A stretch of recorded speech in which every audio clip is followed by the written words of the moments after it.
ассалому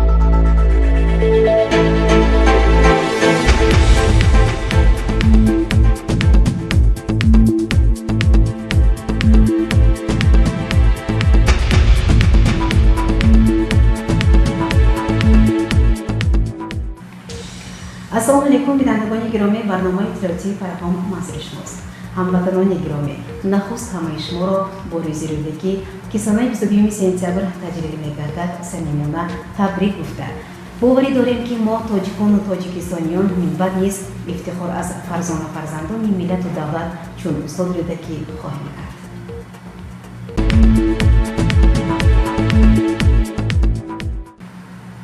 тантанаҳои идона бахшида ба рӯзи рӯдагӣ дар шаҳрамон бо маросими гулчанбаргузорӣ ба пояи муҷассамаи асосгузори шеъри нови тоҷикӣ устод абдуллоҳи рӯдагӣ оғоз ёфтанд.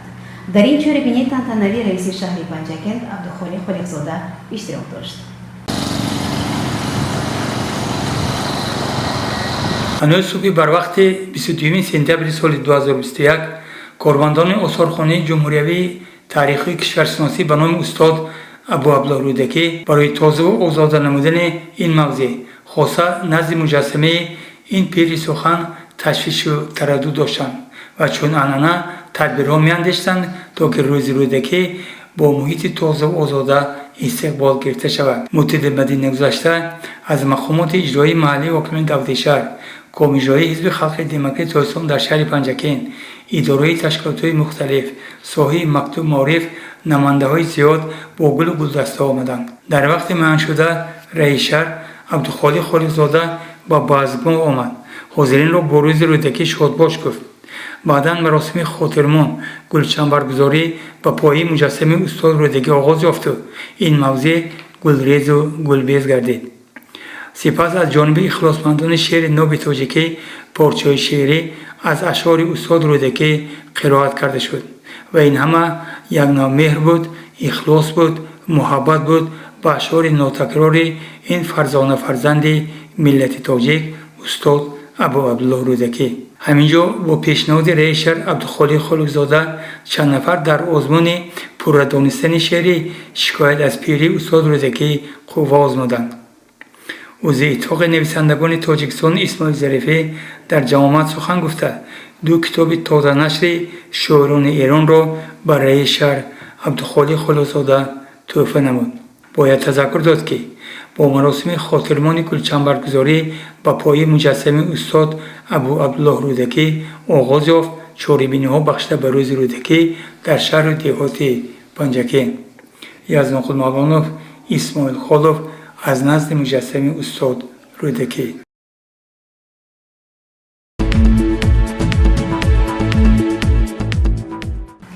тамошобинони гиромӣ, ёдовар мешавем ки имрӯз чорабинии асосӣ бахшида ба рӯзи рӯдакӣ дар зодгоҳи устод деҳаи Панҷрӯд баргузор шуд ва мо аз ин хусус дар барномаҳои минбаъда маълумот хоҳем дод. барномаҳо идома медиҳем.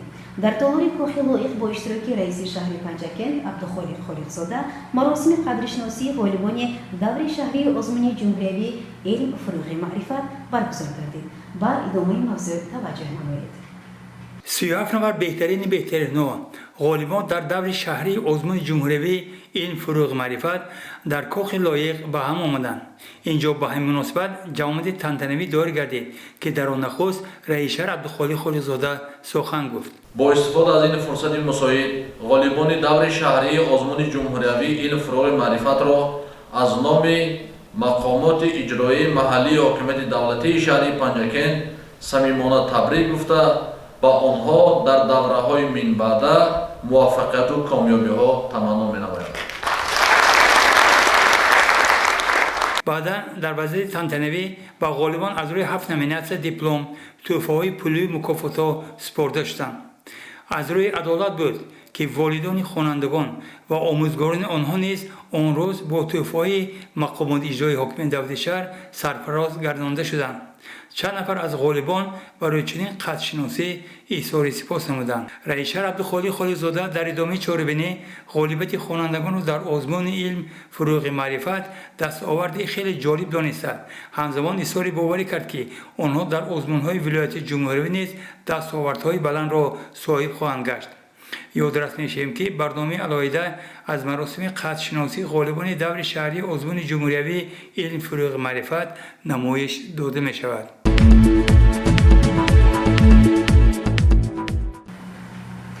با اقدام شعبه کار با زنان و oila در طلای مطبوعاتی مقامات اجرایی حاکمیت دولتی شهر جلسه دایر گردیده. در آن چند مسئله مهم مورد محاکمه و خلاصه برآوری قرار گرفتند. با ادامه موضوع توجه نمایید. дар ҷаласаи шӯрои кор бо занон ва олии назди мақомоти иҷроии маҳаллии ҳокимияти давлатии шаҳр чанд масъалаи муҳим бо иштироки бонувони фаъоли шаҳру деҳоти Панҷакент мавриди муҳокима қарор гирифт. Нахуст таваҷҷӯҳи иштирокчиёни ҷаласа ба масъалаи қимат будани сару либоси арӯсӣ ҷамъ карда шуда таъкид гардид, ки ҳар яке оилаҳои ҷавонро на сару либос, балки меҳру муҳаббат хушбахт мегардонад. Аз рӯи ин масъала раиси шӯрои бонувони маҳаллии Қоқурӣ Мелик ва Латофат баромад намуд. درباره همین سر و لباسی زنها، درباره سر و لباسی عروسان همش ما تیاریم. فقط ما درباره من همین چیزای عروسان ما باور کنید همه کار برداشت باشیم که نتونستیم داشته. یک لاله باور کنید که 20 لاله آزاد کرد. همون چیز چاره آزاد کرد. روزی که شد بعد از 1 سال و 1.5 سال با جدا شد. با آمده یک کلینچک با همون 10 کس که آمده با خانه خوشتامدش منم تو ششتم نم تو کشتم ماندارم. برادرها همه عیب خدا ما عیب زنها. همه خدا ما همین مردهای هم ویران میکرده خدا ما. مردهای کسیش خالی میکرده زنها. فقط برای که دختراشون باید تلو خرم. برادرها ابجای تلو یا هنر یاد که ترتیب انتظام یاد که پخت و پز یاد که رفتار اخلاق کی امروز شما این خانه میبرید بابا خانه میدروید و جاتون دیگه میبرید آن همون چیز یاد کیا نه اینکه دیگه چه یاد کیا این تلو پیش وقت نمیگیرد.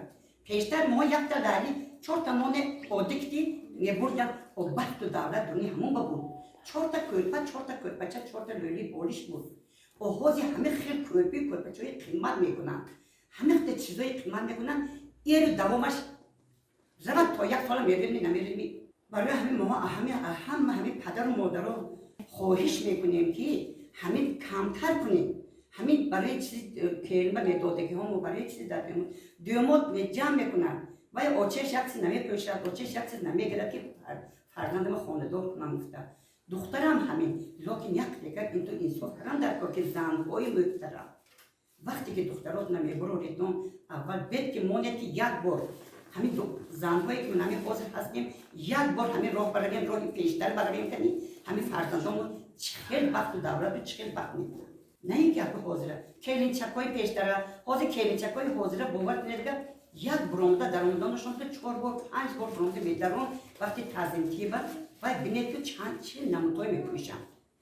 کرته اطلس کرته‌های اطلس همین کلوش که محسی پیشتره فرنجی ها سرتوروی پیشتره این ناز نمیده خدا ما آبروی خدا ما تاجیک هستیم تاجیکستان بگشتگیم همین باور کنید این نقطه این پنجکین تدستشه یگان قطب باید که دور نکنیم این چیزی ناز نبود.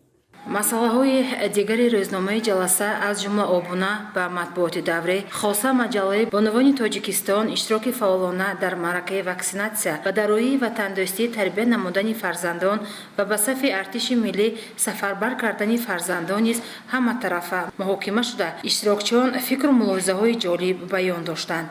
имрӯз ҳама ҷо дар бораи обинашавӣ маҷаллаи гапида мо бонувон قریب که همه تایون بودن میشن و خواهش میکنم که اصلا شهروندان مادران یادم بودن یک تا مجله یک تا گفت این قدر معرکه ها میکنن یک تا دبدبه های میکنن همه یک تا ژورنال یا یک تا کسی دبه ها بینشتن همون خوانن یک معنی یک دینا همون که در شهر پنجکت شد در ولایت شد همون بهتر خوبتر نه ممکن اگر روم که یک تا مجله باشه اینقدر گفت اینقدر چیزو چاره ایخت من این خیلی میگم که ایخت لباس ایخت چی و اینو دلشون نمیکنه ایخت توی دبدبه میکنه دل اومدش نخود که یک تا مجله ما با احترام خواهش میکنم اصلا ما با مادرم خواهرم یاردم کنم اون با عنوانه که شما متصدی کرده که من حالا و یاردم کنیدم که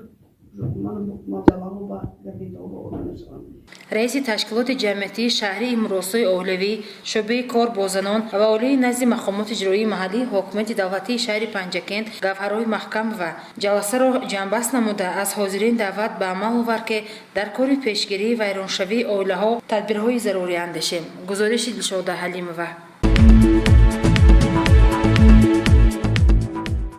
در کالج آموزگاری شهرمان از استادان سرکرده تا شاگردان مهر و اخلاص و احترام و اعتقاد به استاد رودکی دارند و تجلیل شدن روزی رودکی را دلیل از توجه رهبری معظم کشور محترم امام علی رحمان نسبت فرزندان فرزانه ملت می‌دانند. من آموزگار کالج آموزگاری شهر پنجکند محیدین و آزاده من از آن خرسند هستم که همه سال ما روز 22 سپتامبر روزی استاد ابی عبدالله رودکی را جشن می‌گیریم. من ارجگزار از آن هستم که اساسگزار صلح وحدت ملی پیشوای ملت محترم امام علی رحمان این روز را به تاریخ همچون جشنواره وارد ساختند. باعث خرسندی است که بسیار کشورها ملت تاجیک را با اساسگزاری از ادبیات کلاسیک فارس تاجیک میشناسند و من افتخار از آن دارم که در زادگاه ابی عبدالله رودکی در پنجکند به دنیا آمدم. ما همه پنجکندیان افتخار از آن داریم که چنین شخصی بزرگ که شعرهای آن که از ورد زبانی خلق و ملت ها هستند در همین وادی به دنیا آمدند. به جوانان گفتنیم که باید ما هر یکی ما از اشعارهای استاد بهره بگیریم، آموزیم و در تجربه حیات خود راهنما باشد این بیت ها و با چنین بیت استاد سخن خود را به انجام رساندنی هستند. تا جهان بود از سری آدم فراز، کس نبود از راه دانش بی نیاز. مردمانی بی خرد اندر هر زمان، راه دانش را به هر گونه زبان گیرد کردند و گرامی داشتند. تا به سر اندر همه بنگاشتند، دانش اندر دل چراغی روشن است و از همه بر تن تو جوشن است. باری دیگر از فرصت استفاده برده همه مردم تاجیک را با این روز مبارک تبریک و تهنیت گفته به هر یک شما خانوادگی مزیتی خواهانم. چاره‌بینی که بخشیده به روز رودکی در کتابخانه مرکزی شهر دایر گردید نشان ارجگزاری به تاریخ تمدن آفرین ملت و افتخار از گذشتگانمان حساب می‌یافت. بخشیده به روز رودکی در تالار کتابخانه مرکزی چاره‌بینی ادبی تحت عنوان حکمت رودکی خیلی خاطرمون برپا شد. در چاره‌بینی کتابخانه مرکزی و کتابخانه فیلیال‌های شهر و دهات اشتراک داشتند. راوی چاره‌بینی غالب آزمون جمهوریوی فروغ سپیدانوی کتاب است. نوروف صاحبجان قید کرد که قافله سالاری نظم استاد ابی عبدالله رودکی در سرنوشت خلق تاجیک از نخستین سخنوران و اندیشمندان آینده‌بین بود که در رشد نظم و نثر ادبیات فارسی زبانان پایه استوار گذاشت. باعث افتخار ما همدیاران رودکی است که روز رودکی همچون روز شناخت تمدن ملی، زبان مادری و رمز جاودانه ملت تجلیل می گردد. دانشجویان کالج طبی و خوانندگان مؤسسه‌های تحصیلات میانه عمومی رقم 1 و 34 اعضایان فعال کتابخانه‌ها از اشعار استاد ابی عبدالله رودکی پارچه‌های شعری، رباعی‌ها و غزل و قصیده‌ها را با مهارت قرائت نمودند. بادی جوی مولیان آید همی، بوی یاری مهربان آید همی. ریگی آمو و درشتی راه او، زیری پایم پرنیان آید همی. آبی جیهون از نشاطی روی دوست، خنگی ما را تا میان آید همی. ای بخارا شاد باش و دیرزی، میرزی تو شادمان آید همی. میر ماه است و بخارا آسمان، ماه سوی آسمان آید همه. میر سرو است و بخارا بوستان، سرو سوی بوستان آید همه. آفرین و مدح سود آید همه، گر به گنج اندر زیان آید همه. بروی تو خورشید جهان سوز مباد، هم به تو چراغ عالم افروز مباد.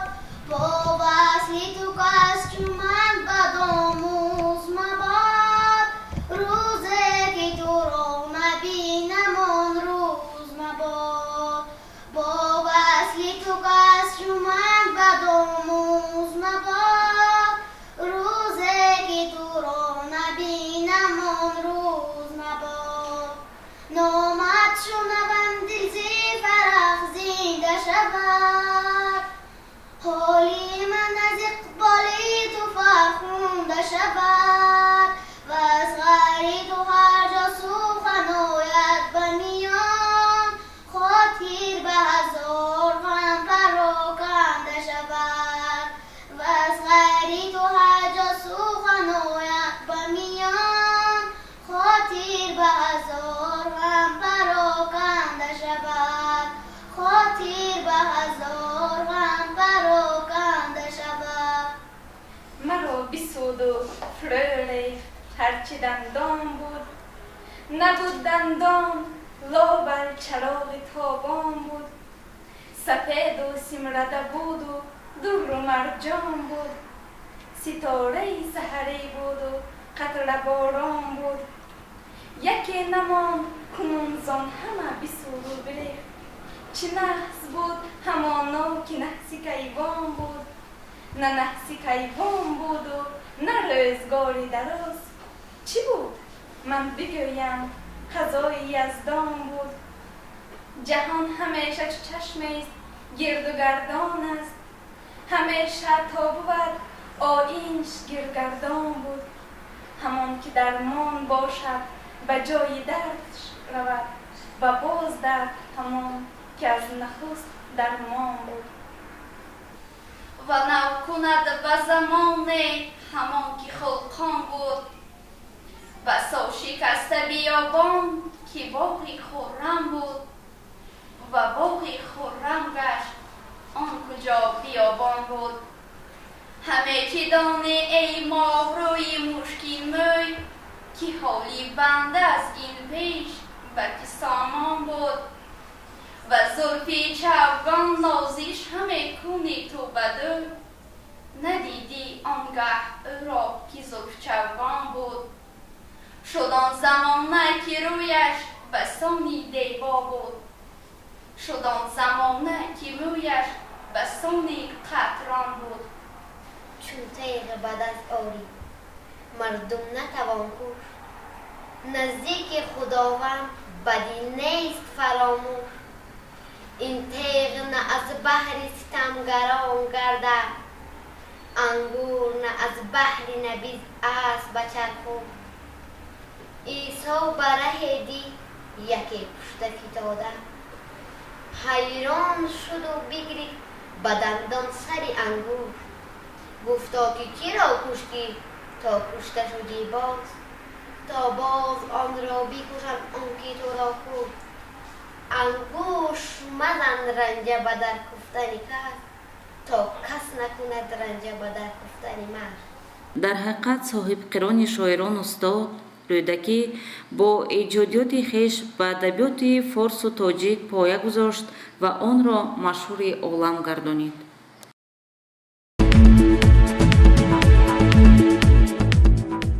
ادامه برنامه تلویزیونی پیغام. فوتبالبازان دسته سرازمی شهرمان در دوره نوبتی چمپیونات مملکت در لیگ دوم با دسته سپیتامین نیلوی سپیتامین آغاز نمودند. ورزشگاه مرکزی شهر پنجکین مخلصان دسته فوتبال سراسر مقدارشان زیاد نباشد هم، ولی شعار باوری به غلبه نیم غلبه آنها را به این ورزشگاه آورده بود. البته فوتبالبازان سراسر نیز تنها برای غلبه ба майдон баромда ҳанӯз аз дақиқаҳои аввал бо ташкили чанд лаҳзаи хавфнок собит сохтанд ки соҳиби майдон кисту ӯ ба чӣ қодир аст. албатта ҳамин боварӣ буд ки зарбаи моҳиронаи ҳуҷумкунандаи рақими ҳафи дастаи Сараз Хайём Усмонов дар дақиқаи 24-уми қисми аввали бозӣ собит сохт ки чунин тӯбҳо гумон аст ки гирифта шаванд. бо сари хам аз тур берун овардани тӯб аз тарафи дарвозабони меҳмонон низ тасдиқи ҳамин фикр буд. қисми якум бозӣ бо ҳамин ҳисоб яъне бо ҳисоби 1-0 ба фоидаи дастаи Сараз ба охир расиду футболбозон ба танаффус баромаданд. қисми дуюм бозӣ ҳам бо ҳуҷумҳои аҳлонии панҷагентиён оғоз ёфта бошад ҳам, вале на ҳама лаҳзаҳои мувофиқи голзанӣ муносиб истифода бурда шуд. сарфи назар аз ин футболбозони Сараз дар дақиқаҳои 47 ва 72 қисми дуюм бозӣ бо дарвозабони меҳмононро маҷбур сохтанд ки тӯбро аз дарвозаи хеш берун созад. шу аз ҳисоби 3-0 панҷакентиёнро то ҷои хотирҷаму меҳмононро хавотир сохт ки футболбозони ноҳии Спитамин дар дақиқаи 78 тавонистанд як тӯбро ворди дарвозаи Сараз созанд. ҳамин ҷо бояд тазаккур дод ки дарвозабони Сараз он рӯз ба маротиб моҳирона бозӣ карда чанд тӯби хавфнокро баргардонид. аз тарафи дигар 3 тӯби ба дарвозаи меҳмонон воридсохтии ҳуҷумкунандаи рақими ҳафи дастаи Сараз Хайём Усмонов бозгӯ ба он маънӣ буд ки ӯ имрӯз беҳтарин ҳуҷумкунанда ба ҳисоб меравад.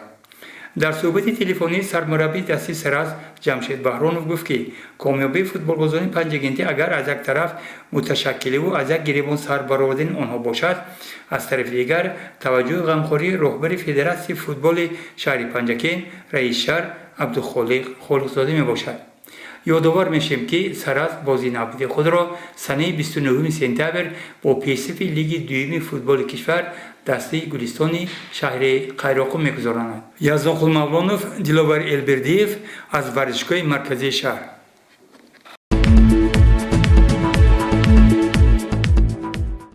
бинандагони гиромӣ, дар ҳамҷо барномаи телевизии пайғом ба поён мерасад. барои ҳар яки шумо тансиятиву сарбаландиро хоҳонем. хайр.